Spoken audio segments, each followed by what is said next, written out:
I'm pigged on Luka, smoke you like my hookah. Pump fake right, then I step back in illusion. That's a boss move maneuver, billionaire entrepreneur. Mark Cuban on the viewer, put you rookies on a skewer. I stay shitting on you boys like I came up from the sewer. Used to have a lot of dollars, now I got a lot fewer. What you saying to me? I hope you save it for me. I'm about to kill the game, and I put it in my testimony.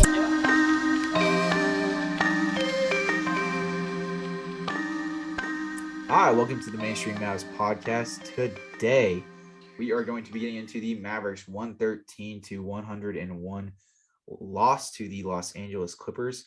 I forgot to say it in the intro. That was that's me just not ironing out my rudimentary and basic principles. But I am your co-host, Will, and I am joined here by my co-host, Jaren. Hey, we're both co-hosts, apparently. That's what you just said. So we are both co-hosts. I actually put it in my Twitter bio recently. I mean, obviously, like, I'm a host, and Jaren's just as much of a host as me. That was never a distinction that I was like trying to make on purpose. That's just how the intro kind of always flowed. But nonetheless, this is definitely a game where it very similar to the Celtics game last Thursday.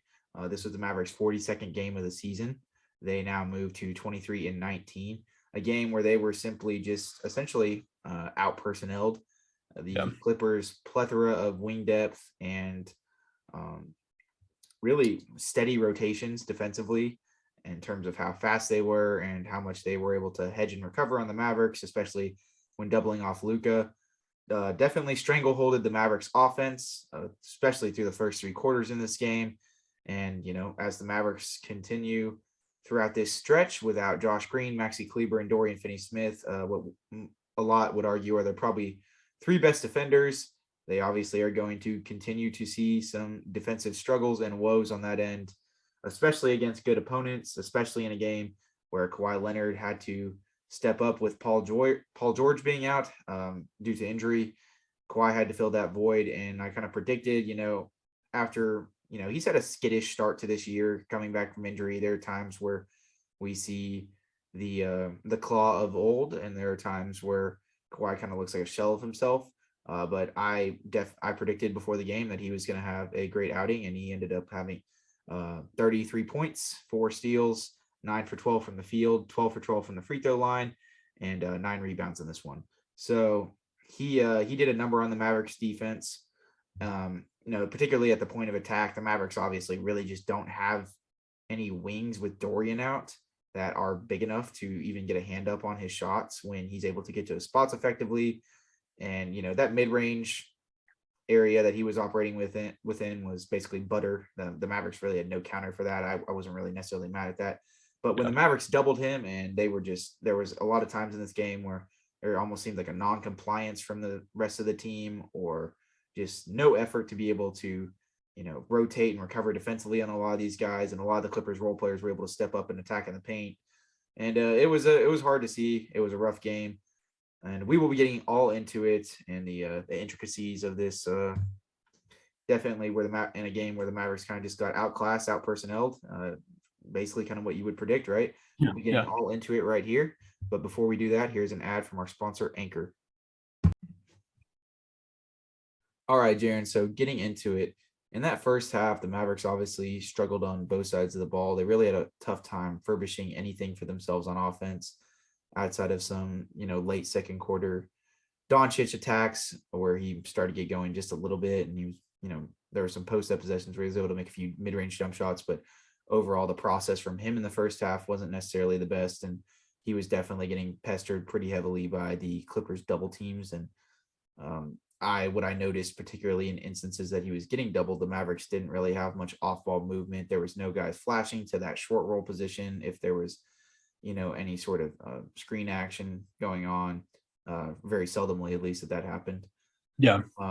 It seemed like it was almost like a lot of standing around the perimeter and, kind of just praying that Luka is able to get some miraculous pass over forehands of Clippers defenders, who obviously are one of the more stout defensive teams in the league, just in terms of their length and their size and what have you. So it kind of, obviously we know how amazing Luka is, but even that, of course, going against a team that has that much defensive versatility on the wing. It's obviously going to be difficult and something that he has to kind of work through and adjust through. And it didn't really seem like the Mavericks were giving him too many outlets for help.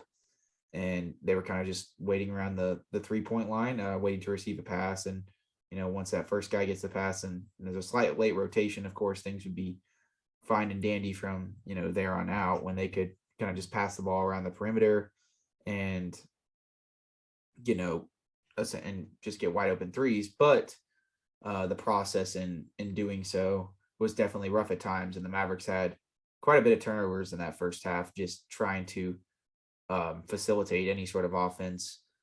Spencer Dinwiddie was not able to attack that well, in all honesty. I mean, he just didn't really have, he's a guy who obviously has the ability to get to the rim and get to his spots on a fairly consistent basis, but he's not a 1A star player who can do that amidst any sort of defense from the other side. Like if he's facing a good defensive team, he's a guy he's not like Luka where he's just going to be able to put it by the wayside and, effectively counter it throughout the whole game. That might be something that would take him a game or two of going against a team like this in the Clippers. And we saw him kind of have a more, playing 40 minutes, have a pretty passive 40 minutes where, he kind of seemed like reluctant to attack at times, was just, really trying to bait some foul calls, kind of almost seemed inconfident in terms of his ability to get to the rim against some of these Clippers defenders, didn't, kind of shied away from attacking at times, thinking he was probably going to get blocked. I mean, smart. I'd rather him, do that than like turn the ball over, get swatted continuously, but just sort of the nature of him not being able to get to the rim as effectively as he usually does definitely limited the Mavericks offense. Tim Hardaway Jr. was doing a good job just like simply shooting over people. He went 6 for 11 in this game, 3 for 6 from 3. He had a solid offensive game. He was honestly the only thing that kind of kept the Mavericks in the game in that first half. Just by virtue of him being able to hit shots over guys. And there were a few times where there were a couple possessions where he was able to, split a double team and get to the rim or get to like that mid-range area for a shot. But I mean, the Clippers defense remained pretty stout upon him. They weren't really, giving him a ton of driving lanes or, free trips to operate within that mid-range area. A lot of his points were simply because he had a positive shooting game and, had a positive shooting regression game, of course, and hit a few threes over guys. Like, I mean, if he has a bad shooting game, then the Mavericks probably lose by 20 plus points. So, I mean, that he was kind of only the other thing, keeping the Mavericks around within that first half. Christian Wood was seemingly not as involved in the offense as he probably should have been, which we'll kind of get into a little bit later.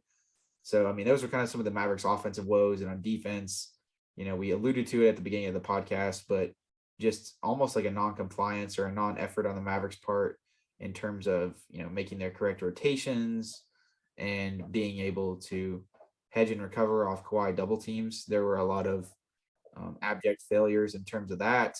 But I mean, at the end of the day, like how much are we going to be shedding blame upon the Mavericks players themselves? Or like, were they the huge indictment there? Or are we really going to look more towards the Mavericks being severely limited by injuries and them not having the personnel equipped to be able to deal with a Clippers team that is spearheaded by Kawhi Leonard with, dynamic shooters and guys can attack off closeouts, on the side?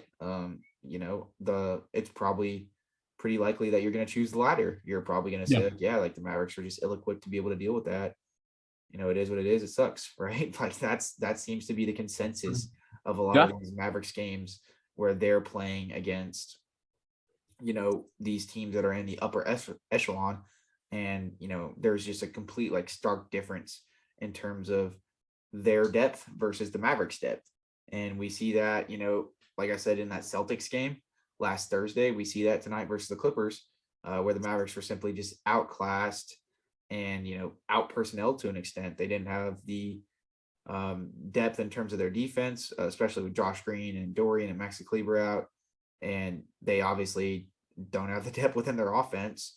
And just from terms of a, creation aspect in a game where Dinwiddie wasn't being, that 1B a complimentary guy to Luka having the game of his life, not being, if he wasn't insanely aggressive or assertive, there was obviously going to be a shelf life associated with that in terms of the Mavericks window and opportunity to be able to have a chance at this game. So what did you see throughout this game that, gave you the notion that the Mavericks simply just didn't have enough to, be able to stick around for long periods of time enough, or be able to really just hang around the Clippers and even have a puncher's chance at this game? Yeah, I mean, you look, I guess, just prospectively at the offensive side of the ball. The Mavericks, they couldn't get in their offensive sets, whether that be pick and roll. I mean, really, whether it's with Dwight Powell or even Christian Wood. I mean, the Mavericks just couldn't get pick and rolls running at all. I mean, it didn't help that Dwight Powell went down pretty early in the game, but nonetheless, I mean, it was hard for the Mavericks to even find an identity on offense. When the Clippers finally did bring up, double teams on the top of the key, the bailout guy mainly being Reggie Bullock or Tim Hardaway. There's just only at times. Yeah, I mean, it had to be Davis at times. I mean, there's just only so many things that those players can do, and that's what happens whenever you surround a guy like Luka Doncic with so many one-dimensional type players. Meanwhile, on the other side of the ball with the Clippers, I mean, if they were doing the same thing, you have, I mean, I would trust Nick Batum, Terrence Mann, or Norman Powell. I mean, there's just so many guys across that board that you would trust so much more with the ball, outside of, Reggie Bullock just kind of heaving it up to Christian Wood in the paint. I mean, of course, it comes down to personnel. This is what we've been preaching pretty much all season long whenever it comes down to the Mavericks. But it didn't help that the Mavericks couldn't even get within their offensive notion and within their offensive DNA. Yeah, no, 100%. I mean, the Mavericks definitely had a window of opportunity here. I thought with Christian Wood to at least be able to, attempt to furbish some sort of gap within the Clippers system within this game. The Clippers don't have Serge Ibaka like they did a year or two ago. I mean, one of the only true, I guess not hallmarks, but downsides of the Clippers defense is that they don't have a guy who has the ability to, defend a traditional back to the basket center, or even a big that's going to go, well, I mean, obviously Zubac, but I mean, even, more so if you just have a guy who is, Zubac is a solid defender, and he's pretty stout, and, he obviously offers a lot of size at that position. So I may have sort of unfairly acquitted him as being, incapable or whatever.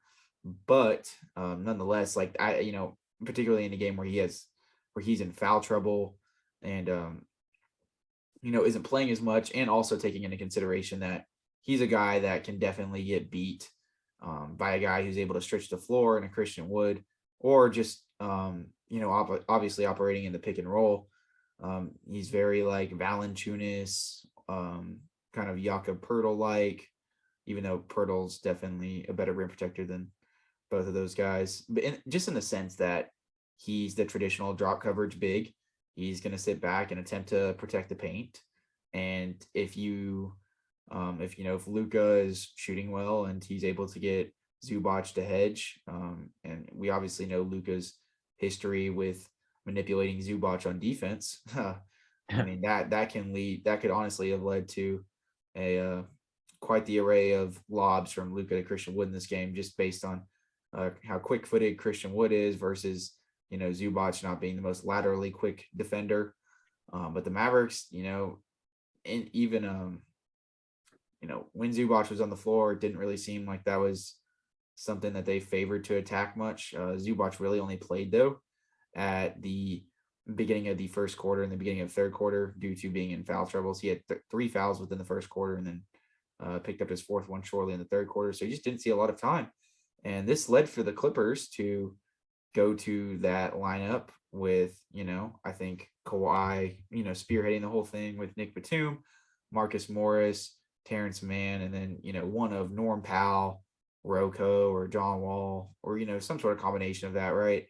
And, while all of those guys, none of them are in all technicality guys that you would think of as the traditional, oh, this is a guy that is the idealistic person to put on Christian Wood.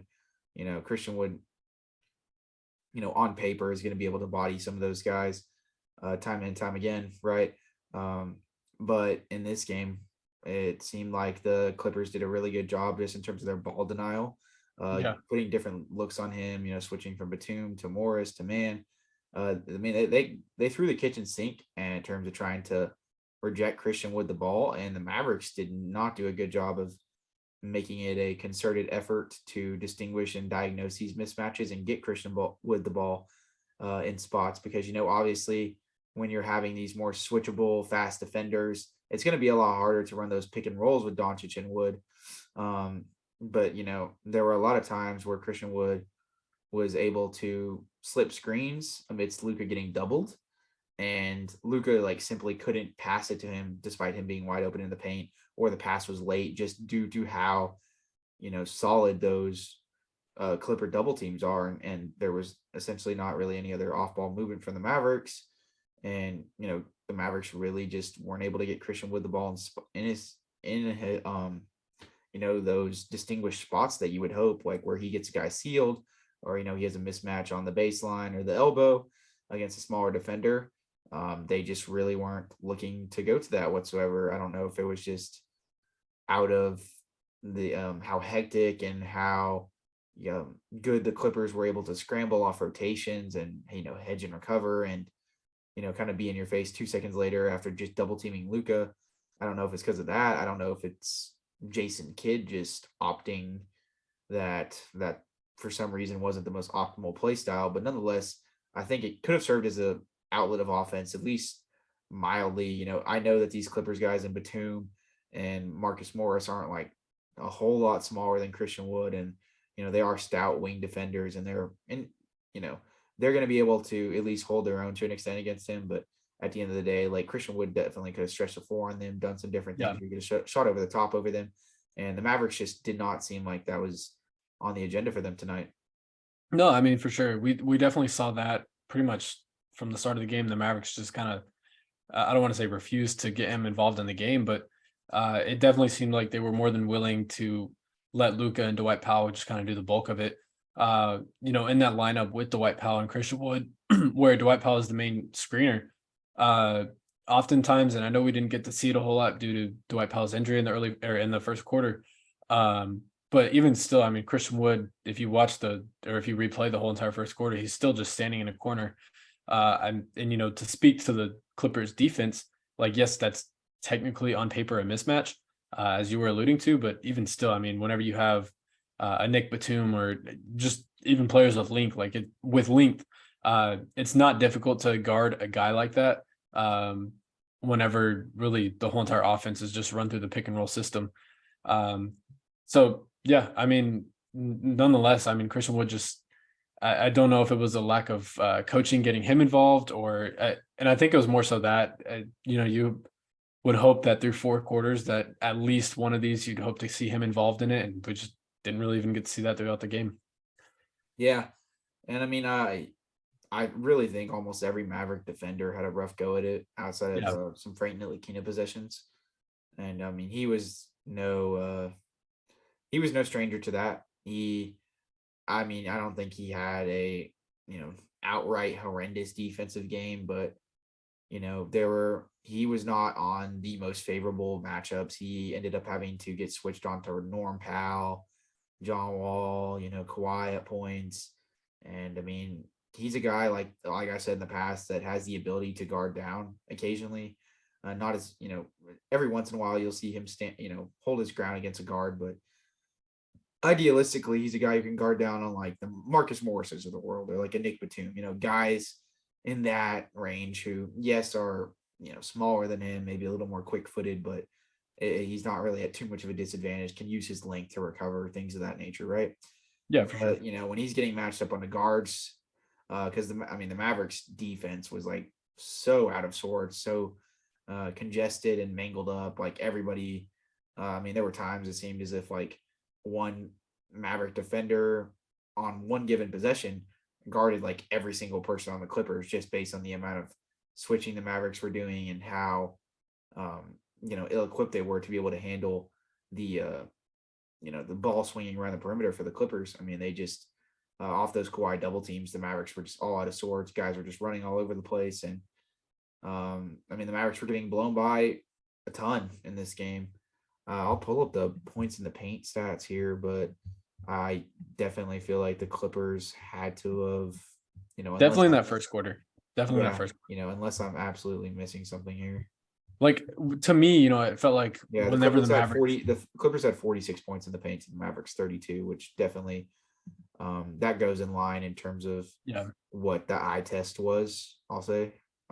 No, for sure. To me, whenever the Mavericks did do the double teaming on Kawhi, it almost seemingly looked like it hurt them because the Clippers just have so many weapons that they can dish out to in the case of a double team.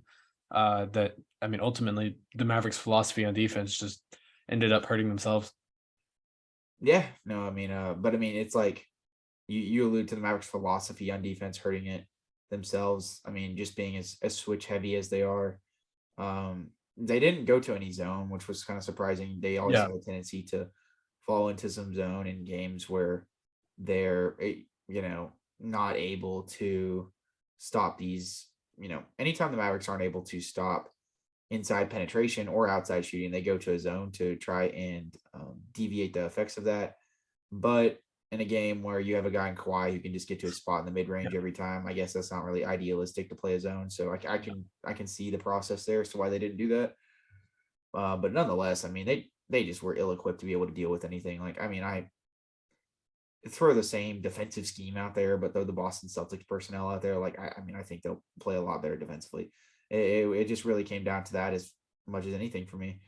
And outside of, like I said, there was a couple possessions where I thought Frank was able to anchor down on Norman Powell a few times, at least provide somewhat resistance when he was switched on to some Clippers guy, provide some sort of intensity. I really think from Luka Doncic to Tim Hardaway Jr. to Spencer Dinwiddie to Christian Wood to Reggie Bullock to who else played tonight? Davis Bertans, of course. That's a given. Even JaVale when he was in limited minutes. Yeah. I thought that this was without a doubt probably the worst defensive game, or one of the worst defensive games I've seen all season. I get the Clippers only had 113 points, but they did obviously. I think the Mavericks were some benefactors off the Clippers in that third and fourth quarter, missing some shots that they would probably regularly make. I don't know. I just not seen a more horrendous display just in terms of team-wide rotations. I think that was the most discernible thing that I was able to take from this that was more concerning than anything was that, individual defense, one-on-one, head up against a Kawhi or a Norman Powell. If the Mavericks personnel loses and gets beat, it is what it is, right?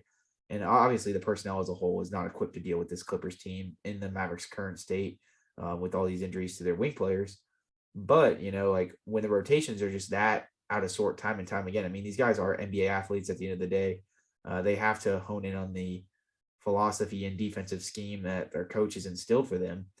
And they simply didn't even look like they had a clue where they were going sometimes. And I know a lot of it boils down to, just simply getting beat and not being able to anchor down against some of these more talented offensive players for the Clippers. But, it definitely seemed like there were even some mental slip ups that just seemed almost inexcusable in this game. And that's I don't even want to talk further upon the defense for anybody individually. I really think everybody played horrible. Luka got blown by real easily. Spencer was getting blown by. Tim was a saloon door. Christian Wood didn't have the best game. Davis was just a complete albatross. Literally gives you nothing on defense. Yeah, I was there were maybe one, or I can count on one hand the amount of Reggie Bullock possessions where he provided a sort of semblance of resistance against Kawhi Leonard, when he was having to guard him. Obviously, that's a tough guard, but even more so, it just seemed like Reggie didn't even yes, Kawhi's going to make shit over you, but the fact that he's able to just seamlessly shoot over Reggie and get to all the spots so easily, and it didn't even look like it was the dominant Kawhi that we've seen in the past. Yes, a good player, but it just seemed it was terrible, overall, all around. Yeah, like really the only bright spots on this team defensively, some Frank minutes. And surprisingly, I felt like Jaden Hardy had a pretty good defensive game. I do know that he got blown by a few times. I do know that he had some late rotations here and there, but I mean, for a guy that's only played 6 games within the rotation, or not even within the rotation, like 3 games within the rotation, he's looked really sturdy on defense. Offensively, I know you want to get into that, but defensively, he looked really, honestly, pretty sound. It's sort of like he's come out with a certain sort of I guess intensity that no other bench player brings on defense. It seemed like he has to prove a point to Jason Kidd, of course, because it's all about proving points.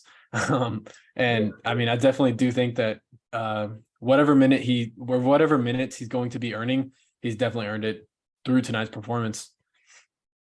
No, I mean, like in terms of like strictly defensively, I would definitely tend to agree with you there. There's obviously a lot of questions coming out, as the draft was ensuing and things of that nature in regards to how good of a defender he could be. There had been times where in the G League Ignite, he seemingly kind of, got lost on that side of the ball at times. And it seemed as more of like a compliance and an effort type deal.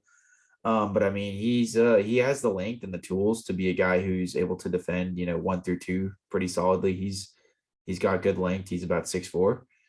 He's very laterally quick, and he's been, those skills have been very, very applicable in his time since he's actually got that real 15 to 20 minute role within the rotation the last 2 or 3 games.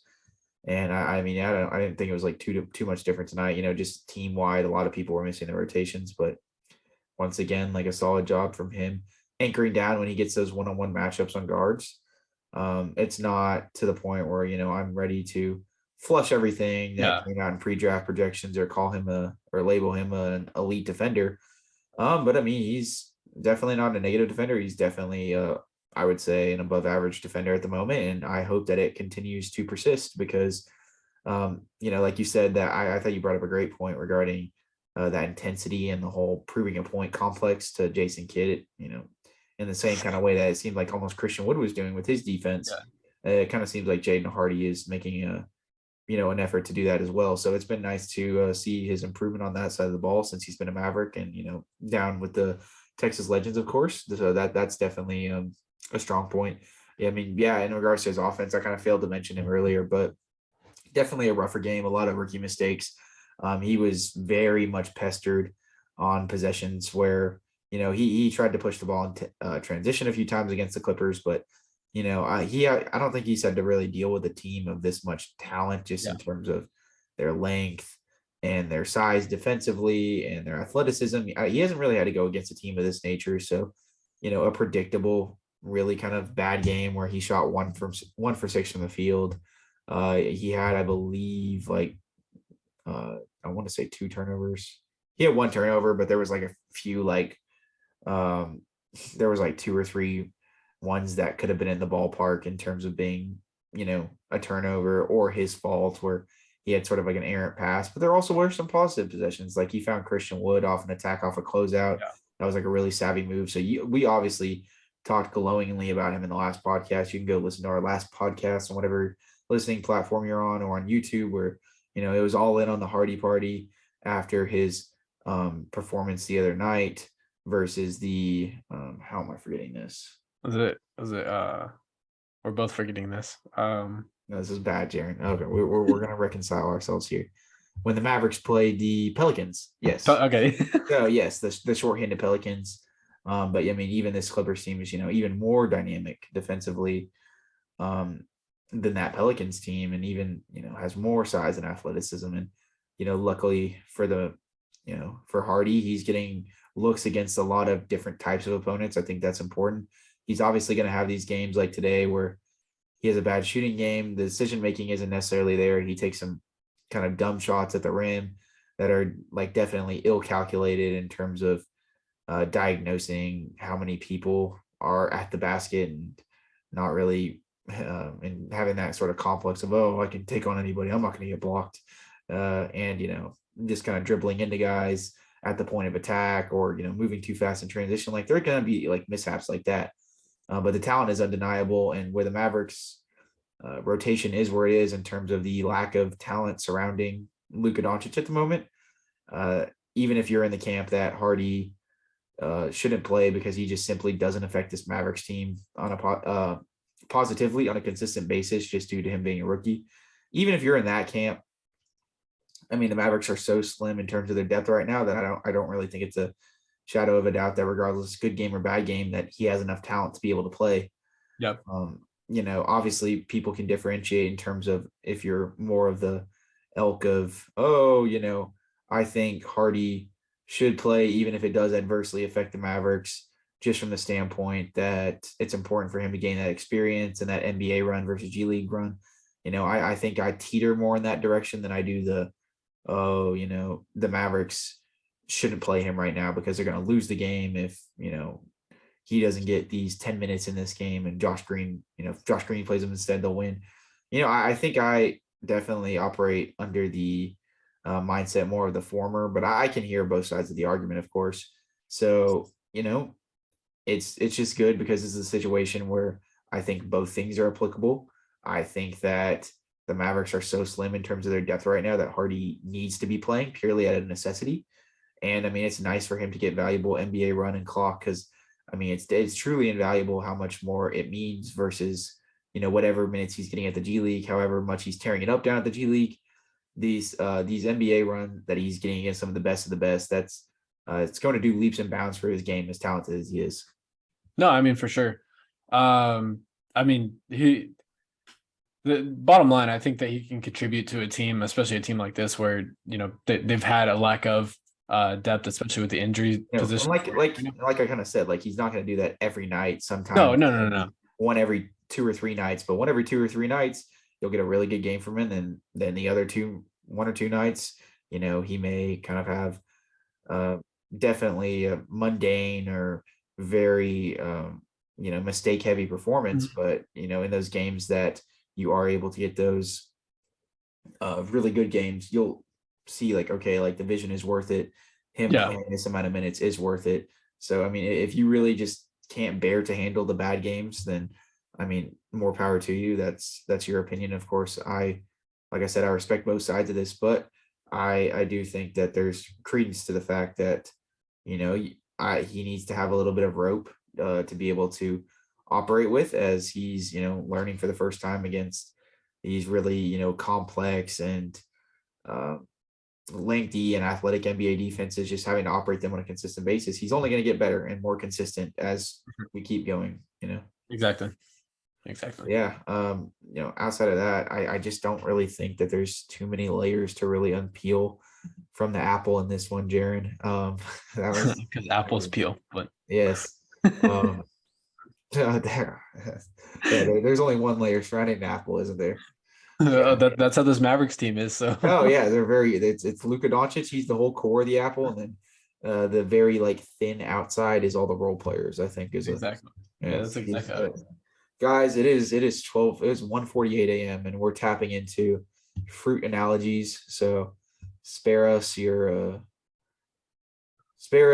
hate comments. We understand that this podcast is mediocre at best at this point in the night. So especially after a game like this, you have to spare us a little bit of leniency, because if you were in our position, you would realize game after game there's just not as much to talk about with this team as they continually play and lose the exact same way as they did the game before. Like it is what it is, guys. But nonetheless, let's iron out some closing thoughts here before we segue with the end of the podcast here. Reggie Bullock and Davis offensively in this game, I didn't think played well whatsoever. Reggie Bullock went 2 for 7 from the 3-point line, hit a couple threes. Outside of that, just basically it was Clankerton City. Same with Davis. He just went 0 for 5 on threes. He is becoming even more of an albatross in terms of his contract game after game, as he continually is, not shooting threes well and not playing defense, versus last year he was at least shooting threes well. Very emblematic of the complaints that I think a lot of Wizards fans had with him when he was there. Both of those guys are two of the most top expendable guys on the team. I mean, I don't even think that's arguable. Yet they are playing good and heavy minutes for the Mavericks in this rotation right now. We love the Mavericks rotation at this point. You talked a little bit, and this is like a conversation that we have anytime we play a good team. The difference in terms of the one dimensionality of the other team's rotation versus the Mavericks. I mean, very clear tonight. You have a guy in Norm Powell that's a 3-level scorer who's a really good defender, 1 through 2. I mean, I think he kind of breaches the kind of wall of just a regular rotation better like player. Like, yes, he is, but he's also like, 6th man of the year. Not maybe in consideration for that award, but he's of that echelon of like level of player. So even if you want to remove him from the discussion, he had a great game tonight. Yeah. Being able to attack off closeouts, operate within the mid-range a little bit, even get to some spots and drain his threes when the opportunity presented itself. He had a thunderous dunk that essentially ended Tim Hardaway Jr.'s career at one point. If Tim was to jump just a little more inside the lane, he would have absolutely demolished him, but Tim kind of veered off to the side. I can't really blame him. I mean, he took off from pretty far. But I mean, yeah, he had a great game in this one off the bench for the Clippers. The only really one-dimensional guy I'm really eyeballing here in terms of the Clippers rotation, in terms of guys that played off the bench. And keep in mind, Reggie Jackson, DNPCD, Paul George was out with an injury. Luke Kennard was out with an injury. I don't know what Luke Kennard and Paul George's injuries were or what their timetable were, but I mean, we're not even going against this team at near its full strength. I mean, one of those guys is literally the second best player on the team. The other guy's an essential role player. So keep that in mind. But you got a guy, Marcus Morris, who's a great mid-range post-up player. He actually has like a sort of versatility to him on offense outside of just shooting the ball when he's open and like moves around and does things, right? Like that's interesting. That's provocative. We don't see that on this Mavericks team a lot. Nick Batum, I mean, he's a guy who can attack off a closeout and pull up for a mid-range jump shot if need be. He had a rougher shooting game in this one, wasn't his best outing, but he can get to the rim with need be, even at his age. Marcus Morris, like I alluded to, obviously good shooter in that mid-range territory. Terrence Mann is definitely of the same ilk. He's a guy who can handle some playmaking duties at times, if he has to run a pick and roll here and there. If he has to be, more of a facilitator. He obviously had to have more of a heavy minutes dosage in this one with the injuries to the Clippers guys, but he stepped up to the task, played a really good game, was plus 24, 12 points, a lot of which were, getting to the rim or just wide open threes. I mean, the only other one-dimensional guy, kind of what I was saying, is really Robert Covington, but he's a better one-dimensional than Reggie Bullock is for one-dimensional right now. I can tell you that much. I haven't looked too much into Rocco. I know he's kind of fallen off last year or two, but I mean, even so, I'd take him over Reggie Bullock any day of the week. Yeah, for sure. John Wall, bless his heart, he had a really rough shooting game, 2 for 11. It was a obviously small sample size theater in this game with John Wall. He seems kind of game to game, he's either tapping into his vintage mode or he's kind of stinking it up. So I don't want to take too much credence to this one, but his shot looked terrible. I mean, every single one was a horrendous, air ball or off the backboard miss. So I did feel bad for him from that perspective. And he was running really fast in transition, but he was smoking some layups and stuff. So it was a really rough outing for him. So that's why I was saying, taking all this into consideration, that the Clippers were shorthanded and the fact that they bared some, bad games from a few of their guys and some negative shooting regression in that second half, that's why I was calling it one of the worst defensive performances of the season, because despite all that, I mean, they still won pretty comfortably, more than what the 12-point margin says. And they put up 113 versus the Mavericks. I mean, outside of that, I think that we've covered this game pretty holistically. Do you want to get into yes, I was going to get into Luka. Okay. That's my parting thoughts, of course. Luka definitely had a rough go at it in that first half. He was getting heavily pestered by the Clippers, double teams and things of that nature. And it's crazy and eye-opening that we don't talk about him till the end of the podcast, because the bad things that happened in this game from the Mavericks perspective just outweighed a 43 performance that is just seemingly so casually. We just get so used to it. It just shows how blessed we are. And I had to make a tweet about that amidst because I knew that his game would be criminally under talked about by everybody within Mavericks Twitter and what have you. So I feel like we should have covered him more. But in a game where in the first half, Luka essentially had no outlets to operate to. Like there was nobody flashing in the short roll area and the nail much. In times that he would get doubled on pick and rolls, guys were kind of just standing around waiting for the ball to come to them. And admittedly, Luka did not have the best defensive effort in this game. He let a Kawhi blow past him a few times. It was kind of poor at points in this game. There were some plays that definitely were not his brightest moments, but you could definitely see the toll of that ankle injury potentially catching up to him, and just the burden that he's had to really unravel and find within himself to be able to carry amidst the Mavericks stretch here where they've been severely hampered by injuries, and he's just been having to do seemingly everything, and in a game where Dinwiddie wasn't really able to really come out as an assertive offensive player. I mean, Luka in that second half, he made the effective counters. And, when the Clippers doubles were coming from the strong side, Luka would drive hard to the weak side before the double was even coming. He was reading it out from the start. He was getting to that post up position. He was being able to seal guys, because, when all else fails, he's always able to go to that post up, even in a game where it seemed like it was a complete shot in the dark that he could do anything against, this switch heavy dynamic Clippers defense, and nobody else was helping him from a Mavericks perspective. He was able to get to the free throw line at will in that second half, dominate within the post after he was having more of a rough shooting game. Made some threes at the end to really kind of swing to give the Mavericks a little bit of a puncher's chance, and just affected the game as good as he could have up until that point, especially in the second half. Yeah. When I didn't even know if he was going to be able to get to that, to be able to score more than like 30 tonight, the way the Clippers were playing defense on him, but he somehow was able to make just the exact effective counter in terms of how the Clippers were defending him, just based on an individual perspective. I mean, it's not like he was doing anything differently passing. He was just continually splitting double teams more effectively, driving harder to the weak side, getting exactly in his post-up possessions, even if it was repetitive offense and he post up 3 possessions in a row, he'd score or get fouled on every single one of them. And he's just so savvy, so smart, en route to having 43 points, 11 rebounds, 7 assists, 2 steals. I don't know how much points he had in the first half, but I want to say like a majority of those points came in the second half. I think he only had like 19 or something. Yeah, right? so I mean, he definitely had more than half of those points in the second half for sure. Jaren, harp on it as much as you want, whether you wish to make this, a smaller segment or a bigger segment, because at the end of the day, he does this every night, and we're continually amazed. And it's like, how much more can we talk about him, as glowingly as we do?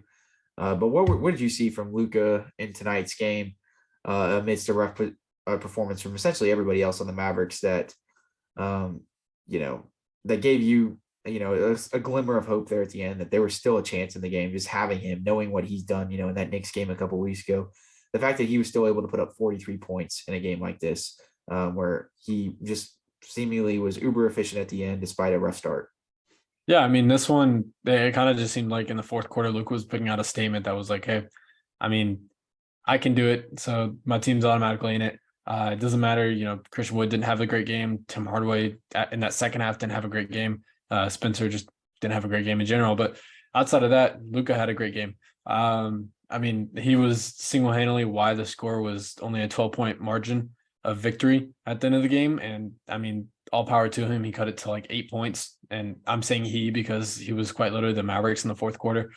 But I mean, when does it become, I guess, and this could go into the midseason pod, but when does it become just so obvious that this man needs help outside of his one-dimensional teammates, that, I mean, you just have to give it to him. He's doing things like this night in, night out that, I mean, me and Will, we can only talk about it for 5 minutes because it happens every night at this point. How much more can you cover? I'm blessed. I'm blessed to say that, like, it's just become such an unusual sight to see him with 40 plus points. But at the end of the day, I mean, I hope that he doesn't have to continue this streak just to keep the Mavericks alive and keep them floating.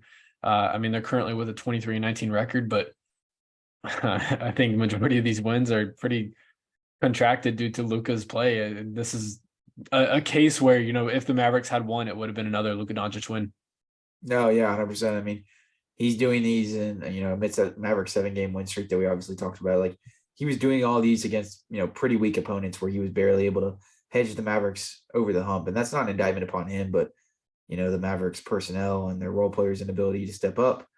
The fact that he was, barely just able to get them over the, above the mark in those sort of games against these, pretty weak opponents. But yeah, I mean, it's definitely a conversation that we'll be having in this midseason pod that we're about to do. We're recording 2 podcasts for those of you guys listening at the end of this one. If you didn't know that, we're actually going to be posting, if you're listening to this in the morning, you'll hear both of them or whenever, but we're also posting in tandem tonight with this post-game pod for the Clippers. We're going to be doing a podcast throughout, technically, I guess, the first 42 games of the season at this point, but the first half of the season for the Mavericks, just a bunch of, things to look at in terms of how different players have fared so far versus what we thought we were going to get from them. What the state of the team is, what we think the record will be going forward. What are the moves to be made? What is, the gaps on this roster? A ton of obviously, provocative topics that, you would probably cover in a podcast that you're doing about a team that is halfway through an NBA season. Yep. I mean, whatever sort of customary things you would predict are probably going to be in that podcast. Very overarching, very big picture, big narratives that will be taken away. So, not like our customary post-game podcast, but, we did this all off season, and, we're not just a post-game podcast here over at Mainstream Mavs. We have all Mavericks content, whether the Mavericks make any moves or do anything of that nature. So make sure you guys stay tuned for that. We do a podcast. If there's any sort of thing that's provocative enough for us to talk about in terms of how it affects the Mavericks or even sometimes the NBA, then you'll catch us recording here, even if there's not a game. So we appreciate you guys for listening this far on the podcast. Make sure to follow us on Twitter at mainstream_Mavs. Make sure to subscribe and give us a 5-star rating on Apple Podcasts or Spotify or whatever podcast platform you're listening on. We are available on almost all podcast platforms. Make sure to like and comment and subscribe to our YouTube page. If you guys are listening on YouTube, shout out to the YouTube gang. We are Mainstream Mavs on YouTube. If you guys haven't gone over there to watch our beautiful faces in person, as you can see, Jaren is sporting a delicious 19-year-old beard, and yeah. I have the backwards Dallas hat that almost everybody in this city seems to wear as a trend. I don't have. I feel relatively clean when I'm wearing this, so you should. As I should, right? Despite my luscious blonde hair being hidden underneath this tragic mask, I'm getting through it. Okay. So, maybe for those of you guys that would love to see my hair, just an off chance. If you watch the YouTube video, if you're watching YouTube right now, if you go to the midseason podcast and the Mavericks podcast, I'll be posted in the morning for you guys listening then. That will be, of course, over the Mavericks' first 41 games of the season. I will be hatless. And that is the proclamation of the century. You got to stay tuned for that, but I will be hatless. So, I for all of you guys that want to see the hair reveal, if this is the first podcast you're watching, I'll be hatless. With that being said, we will catch you guys. If you're not listening to the other podcasts, so be it. I understand you may just be soaking in despair after this Clippers loss and just don't want to listen to anything else. I get it. As we are. Yes, as we are. We're having to really kick it into hyperdrive here to record at 2 a.m. But we love you guys, and this is what we do this for, even for our audience of 3 people or however many of you guys are out there. So we will catch you guys in the next one, which is literally here probably in about an hour or 2 when we post this. Halfway through the season podcast. But besides that, we'll do that, of course, and then we will be back after that Thursday night versus the Lakers. Very crisp. Good job, Jaren. On TNT at 9 p.m. There you go. The Mavericks are in the midst of their West Coast trip, so that basically means suicide for me and Jaren in terms of covering these games and staying up and sacrificing sleep for you guys. And guess what? School starts within a week. So let's go. Anyways, these are all the fine and dandy thoughts over here at Mainstream Mavs. We will catch you guys in the next one. Bye bye.